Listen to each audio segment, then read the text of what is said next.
Egito Antigo, a maior civilização de todos os tempos, do Rio Nilo, das grandes pirâmides e das múmias. Aliás, você sabe como eram feitas as múmias? Os egípcios acreditavam que para você ter uma vida plena após a morte, o corpo tinha que estar preservado, tinha que estar intacto. Então, como fazer isso? O faraó, então, assim que morria, seu corpo era levado para uma câmara funerária. Sua barriga era aberta. Os órgãos retirados, ficava só o coração. O cérebro também precisava ser retirado, mas era uma operação complexa. Cortava o nariz, blum. Pegava um grande prego, enfiava por dentro do nariz até chegar no cérebro e começava a bater, até destruir o cérebro, virar uma espécie de milkshake de cérebro, tirar o cérebro pelo nariz. Pegava-se aquele corpo e colocava sobre sal e outras substâncias que pudessem tirar todo o líquido dali. Por 60 dias, até virar uma espécie de carne seca. Aquela carne seca ali agora precisava ser guardada, preservada e precisava cheirar bem. Imagina um fedor que ficava. Então eles passavam óleos, perfumes, atadura de linho, resina para grudar. Óleo, perfume, atadura de linho, resina. Esse processo era feito algumas vezes até que a múmia estivesse pronta para durar quanto tempo necessário. Colocada num sarcófago, levada para a tumba, que podiam ser diversos lugares, entre eles as grandes pirâmides do Egito. Eu sou o professor Marconi e te convido para a melhor aula de Egito aqui do YouTube. Vem comigo, vem comigo, vem comigo, bora lá, bora lá, bora lá. Então, eu vou fazer a mágica aqui acontecer, vai aparecer o slide. Estamos em Idade Antiga, aula número 3, Egito. Como é o Egito da Idade Antiga, estamos falando de Egito Antigo. Se ligou? Beleza. O que você precisa saber sobre o Egito? A primeira coisa é aonde está o Egito. O Egito está no norte da África. É sério, Marconi? O Egito fica na África? Sim. A maior civilização da história da humanidade é uma civilização africana. Para com esse preconceito bobo, hein? Vamos lá, então. O que a gente precisa saber? Aonde está o Egito? O Egito ficava aqui. Ainda fica, tá? Ou seja, o Egito faz parte das civilizações do Oriente. Por isso que no seu livro de história, a parte de Egito aparece num bloco chamado de Antiguidade Oriental.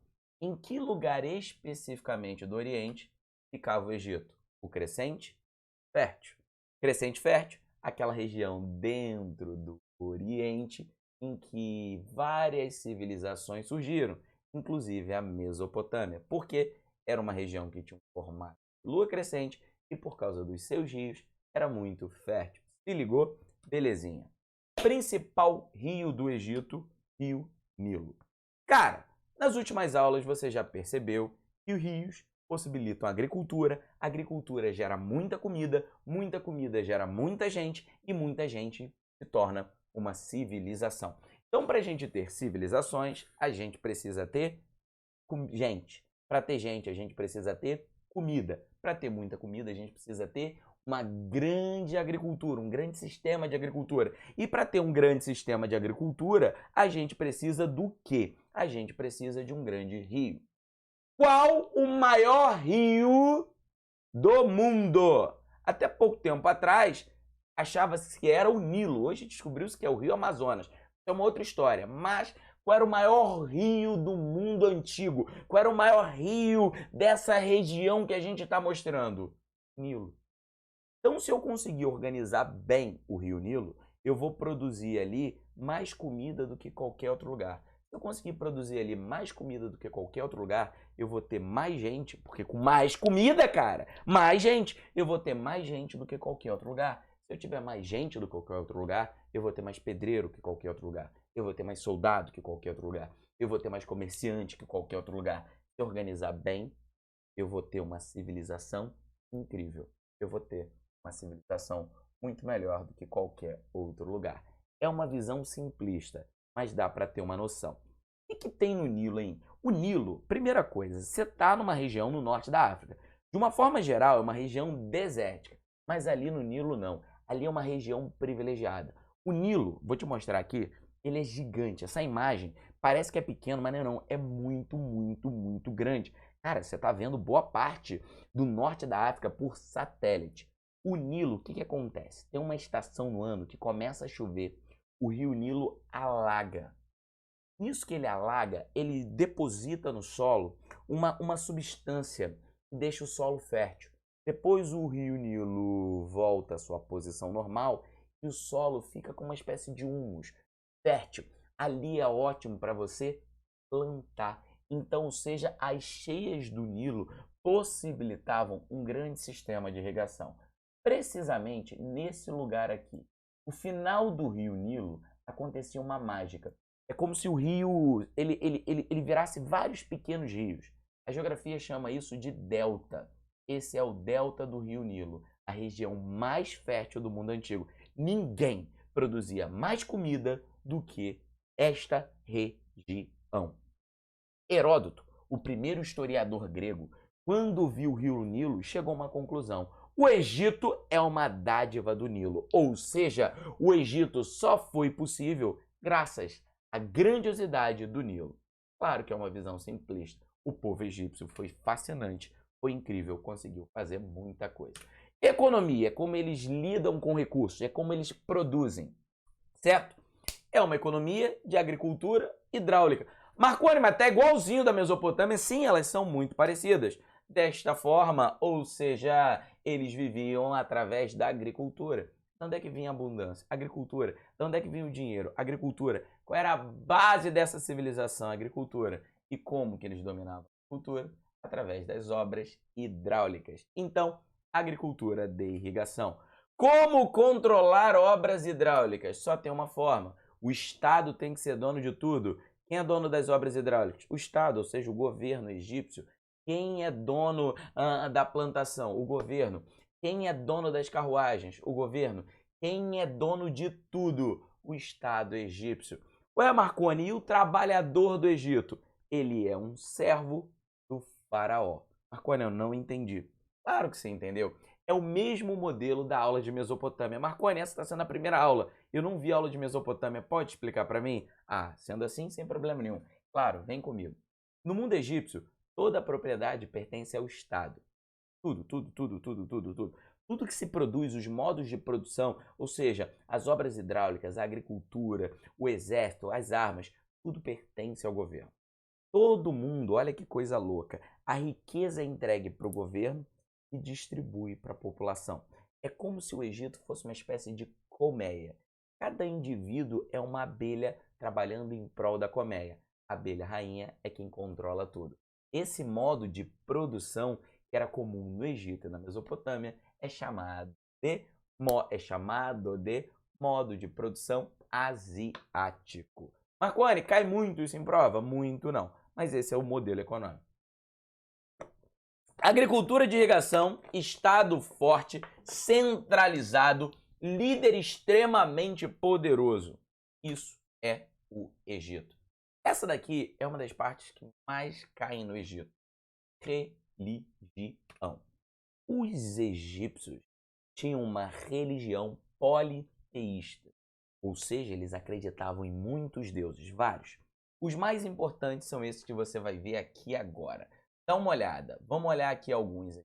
Ísis, a grande Ísis, a deusa da inteligência, a deusa do conhecimento, a deusa da medicina, a deusa mais incrível do mundo egípcio. Osíris,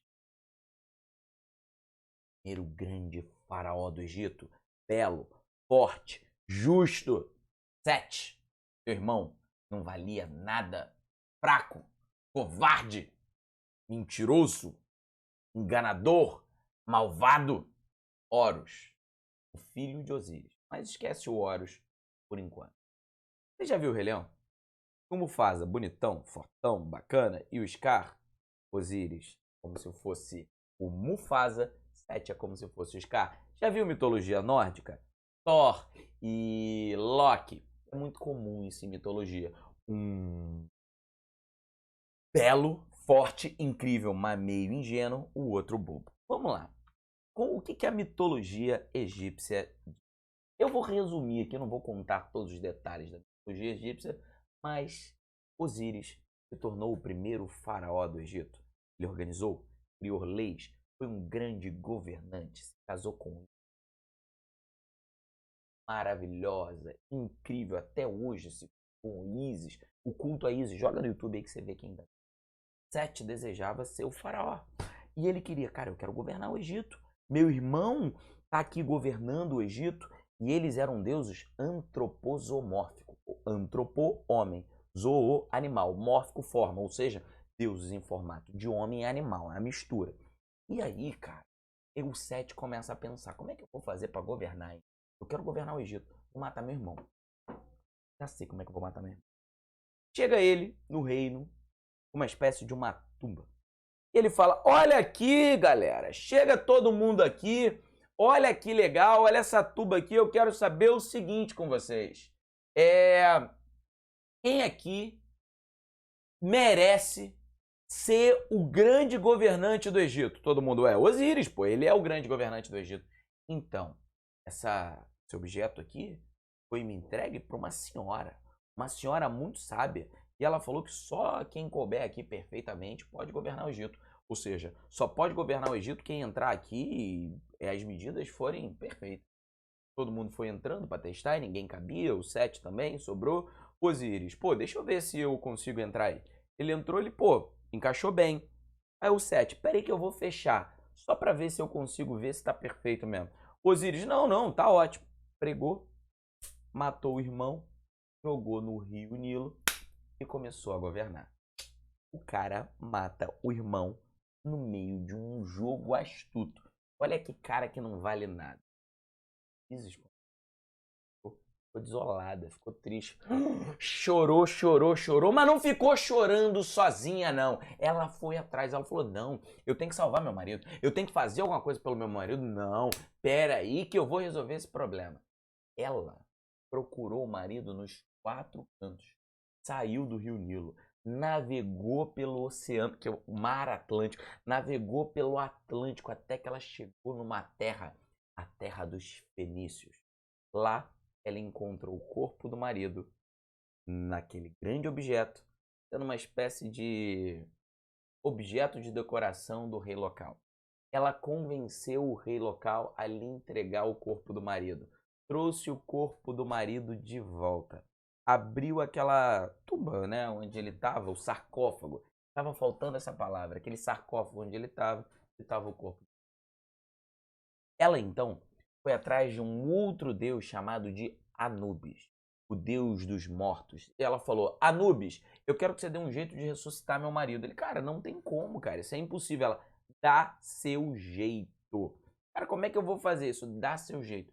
E ela foi ali ressuscitando o marido dela, ela foi ali ressuscitando o marido dela. Foi um processo complicado, ela foi ali ressuscitando o marido dela, foi fazendo o que podia, eles fazendo o trabalho, até que Osíris dos mortos voltou à vida.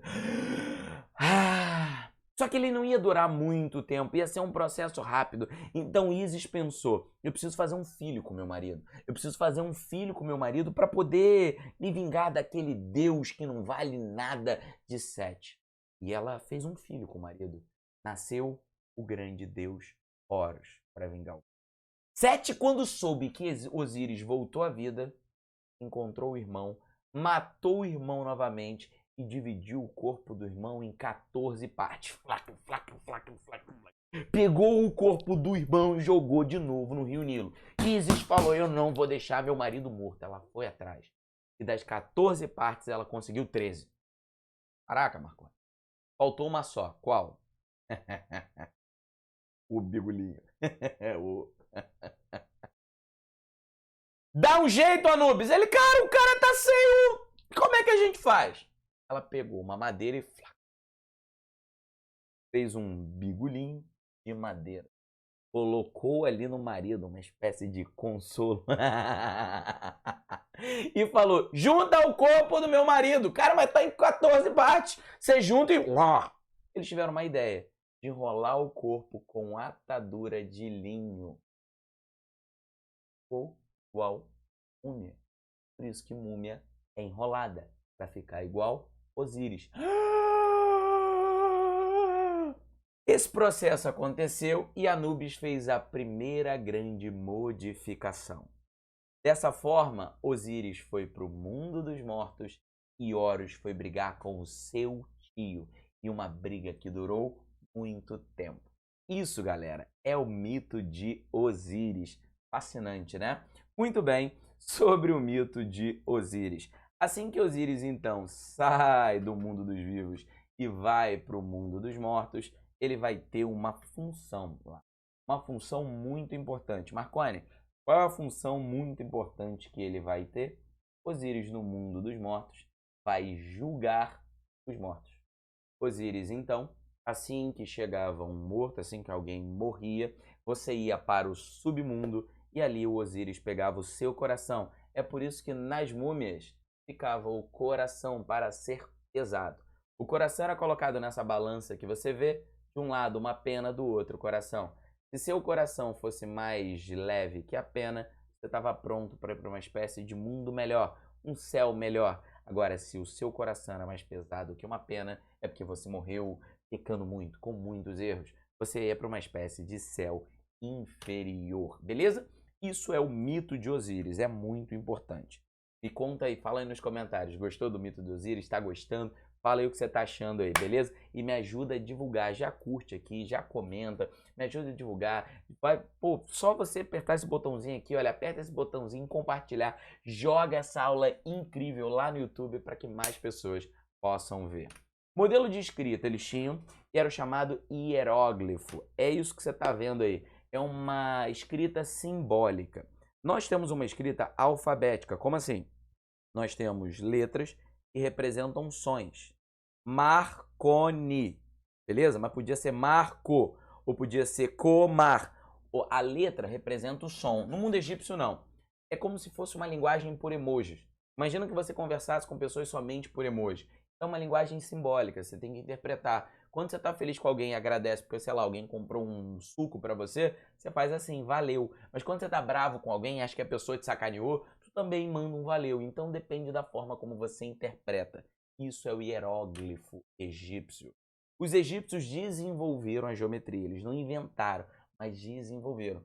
Boa parte das aulas que a gente tem de geometria são de conceitos criados no Egito Antigo.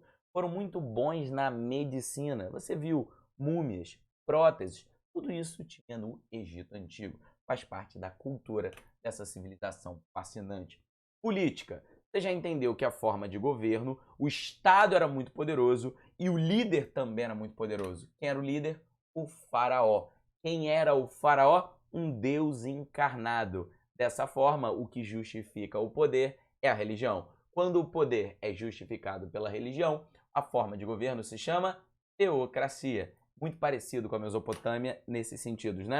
Poder é fundamentado na religião. E claro que uma civilização tão complexa não tinha uma sociedade igualitária, isso não existia. A sociedade era estamental e eu vou te mostrar como ela é dividida. Já printa aí para você ver, tá? Isso é a estrutura do nosso quadro. A nossa aula já está acabando. E detalhe, hoje de noite no meu Instagram eu vou fazer um mapa mental dessa estrutura dessa aula. Então já fica ligado, se você não me segue no Instagram, @marconicabo, vai lá, segue, tem dica, tem muita coisa legal e vai ter um mapa mental hoje. Olha como é que era a sociedade egípcia. No topo, o faraó. Ê, faraó! Ê, faraó! Lá, lá, lá, lá, lá, lá, lá, lá, lá, lá, ê. Beleza, o faraó. O deus encarnado, o líder. Abaixo do faraó, os sacerdotes. Claro, se o líder é um deus encarnado, o poder dele é justificado pela religião. Quem está abaixo dele? Os sacerdotes que convencem o povo que o faraó é um deus.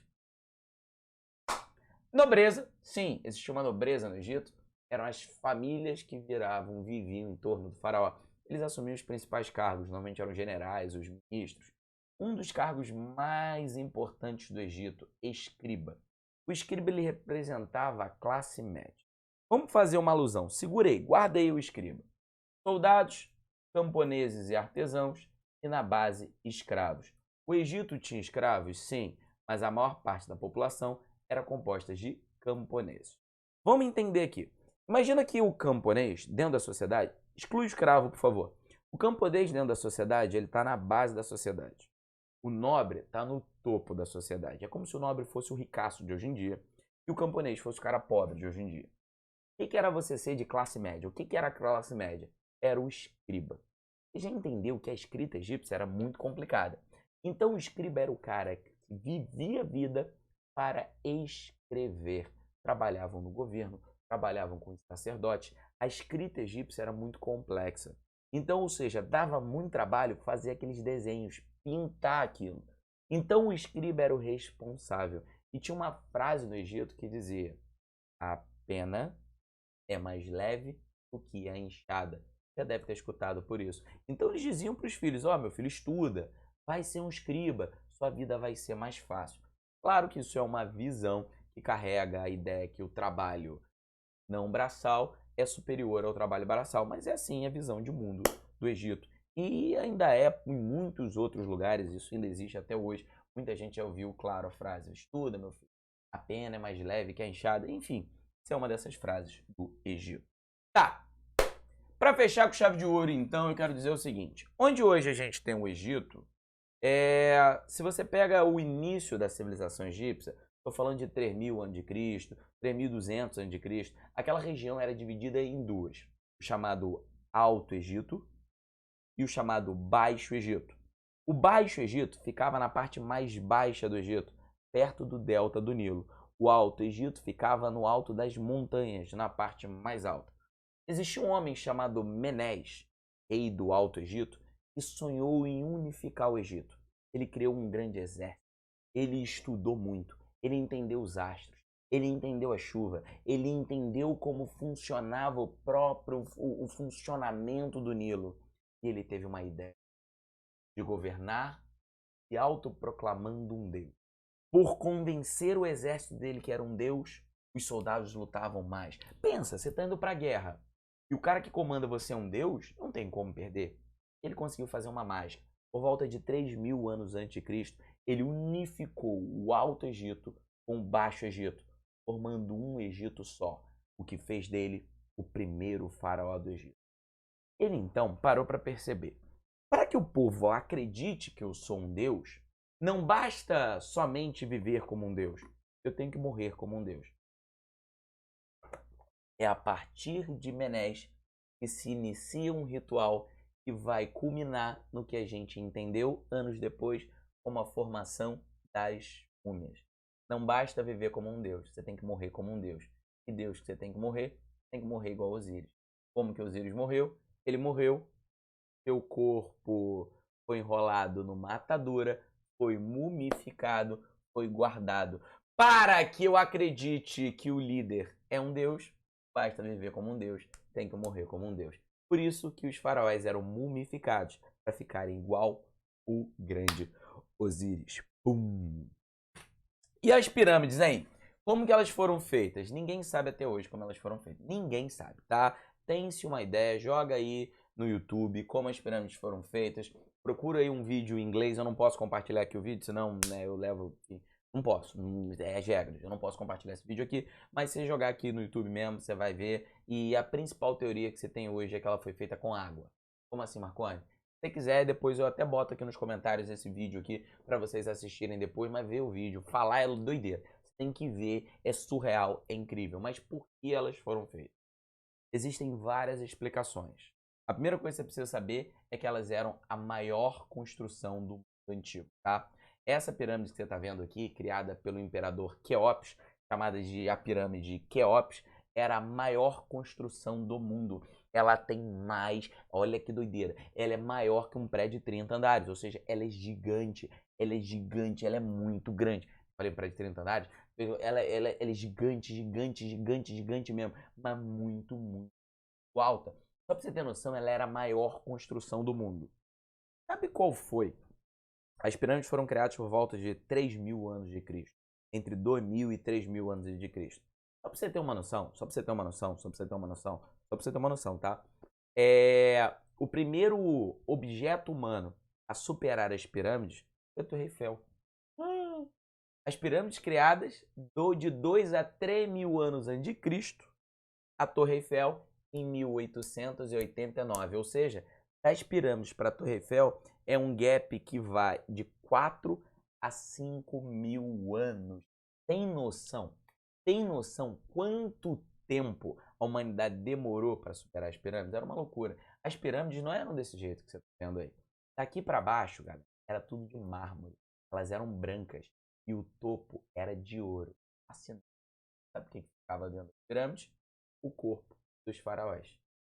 Marconi, por quê? Imagina que você é um homem da antiguidade, tá andando pelo deserto, chega no Egito e vê de longe um negócio gigante de mármore, refletindo o sol, a ponta cheia de ouro. Você fica fascinado com aquilo. Meu Deus, que coisa incrível é essa? Alguém te fala que ali dentro está o corpo de um faraó. Uma coisa tão grande só poderia ter sido criada por boa parte da grandiosidade do Egito é para convencer o povo que o faraó é. E eles convencem o povo que o faraó é um deus, o povo obedece. Se o povo obedece, você tem uma grande civilização, um grande sistema de governo, um povo disciplinado, o melhor rio do mundo antigo. Tudo isso é o que gera, tudo isso é o que explica, tudo isso é o que convence o fato do Egito ter se tornado a maior civilização de todos os tempos. Eu gostaria de falar muito mais, senão esse vídeo ia ficar muito longo, mas eu tenho certeza que você compreendeu o Egito. Eu tenho certeza que a partir daqui você está pronto para mandar bem. Marconi, adorei a aula. O que eu faço? Comenta aqui, curte, compartilha. Marconi, qual a próxima aula? Qual o próximo conteúdo? Eu já estou ansioso. A gente vai falar sobre os fenícios, sobre os hebreus e sobre os persas. 3 civilizações fascinantes. E sabe o que eu tenho a dizer sobre essas 3 civilizações? Eu tenho a dizer 3 coisas. Pontinho, pontinho, pontinho. Continuamos no mesmo horário, no mesmo local, semana que vem. Valeu, galera! Fui! Foi um prazer! Beijão!